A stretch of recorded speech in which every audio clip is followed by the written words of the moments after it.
used Incarnate, which is on Steam, to make kind of quick maps. And then I usually just, very good. Incarnate,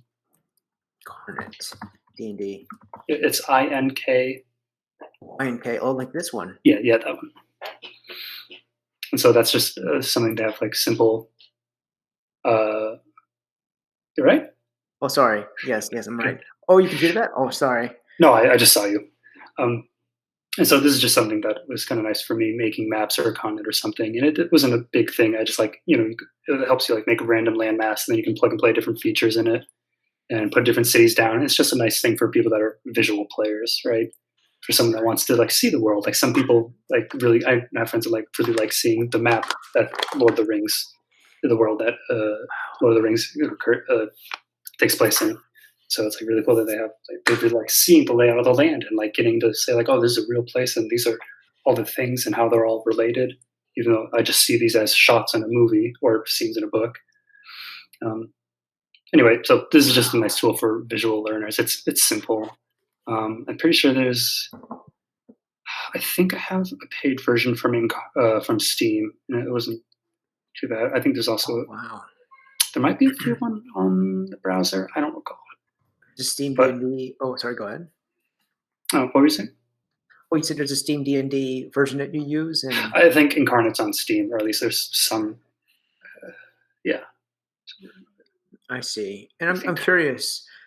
I guess like one last question. So that I don't want to like use up too much of your time, but You're fine. Oh yeah, cool. Thank you. What sort of software would be ideal for you to make the most complete D&D?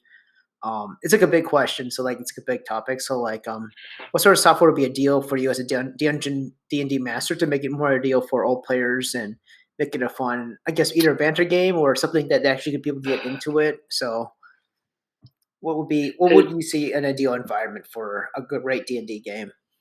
I think I feel like I'm just giving the lazy answer, but it'll depend on what your players have fun with. If they don't care about seeing a ton of maps and whatnot, all you need to do is have like graph paper, and then just with a pencil sketch out the map, and they can be like, okay, you're here, you're here. I mean, what we did, we had a marker board where we had different colors for certain areas and whatnot, and we pulled out chess pieces. We pulled out plastic chess pieces, and we're like, okay, Josh was the knight, so and so is the rook, so and so is the bishop, and like that's how we played.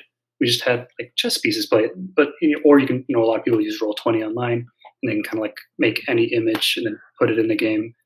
But some people don't.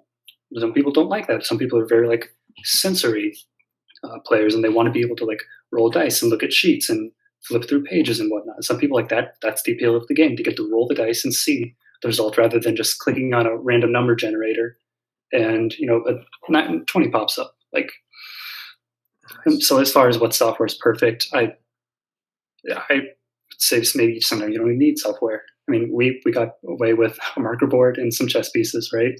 Right. So sure. it depends on the group. If they just like the fantasy, all that's just going to be is talking through a lot of the interactions and the encounters and whatnot.